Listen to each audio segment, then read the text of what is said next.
Welcome to yummy food by Reshma channel. ఇవాల్టి special వచ్చేసి తోటకూర పకోడీ అండి. పకోడీ అంటే మనకు ఎక్కువగా గుర్తొచ్చేది ఆనియన్ పకోడీనే కదా. ఇలా ఎన్నో వెరైటీస్ చేసుకోవచ్చు, చాలా బాగుంటాయి. నేను చేసే ఈ పకోడీలు తోటకూర పకోడీలు అండి. చాలా బాగుంటాయి, చాలా టేస్టీగా ఉంటాయి. కనీసం 3 నుంచి 4 రోజులు నిల్వ ఉంటాయి. శనగపిండితో చేసే పకోడీనే, కానీ నేను చెప్పే ఈ టిప్స్ ఫాలో అయిపోయి చేశారంటే I swear the best crunchy పకోడీని మీరు ఎంజాయ్ చేస్తారు పక్కా.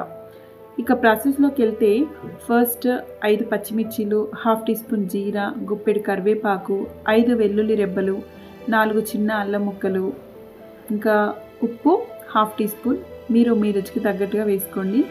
ఇదంతా వేసుకొని మిక్సీలో గ్రైండ్ చేసుకొని పక్కన పెట్టుకోవాలి. ఇప్పుడు తర్వాత 1 మీడియం సైజ్ ఆనియన్ తీసుకొని కట్ చేసుకోవాలి. అందులో కొద్దిగా కొత్తిమీర, హాఫ్ కప్ శనగపిండి, పావు కప్ బియ్యం పిండి, 1 టీ స్పూన్ ఓమా, 1 టీ స్పూన్ ఉప్పు, 1 కప్పు కడిగి తురిమి పెట్టుకున్న తోటకూరను వేసి బాగా కలుపుకోవాలి.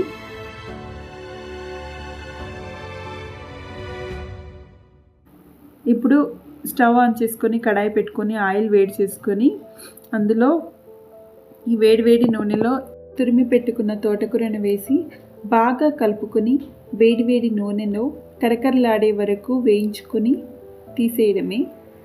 అంతేనండి, చాలా ఈజీగా, టేస్టీగా, క్విక్గా తయారైపోయే ఈ తోటకూర పకోడీలను మీరు ట్రై చేసి ఎలా వచ్చిందో కామెంట్ బాక్స్లో చెప్పండి. నా వీడియో కనుక మీకు నచ్చినట్లయితే లైక్ చేసి సబ్స్క్రైబ్ చేయడం మర్చిపోకండి. Thank you.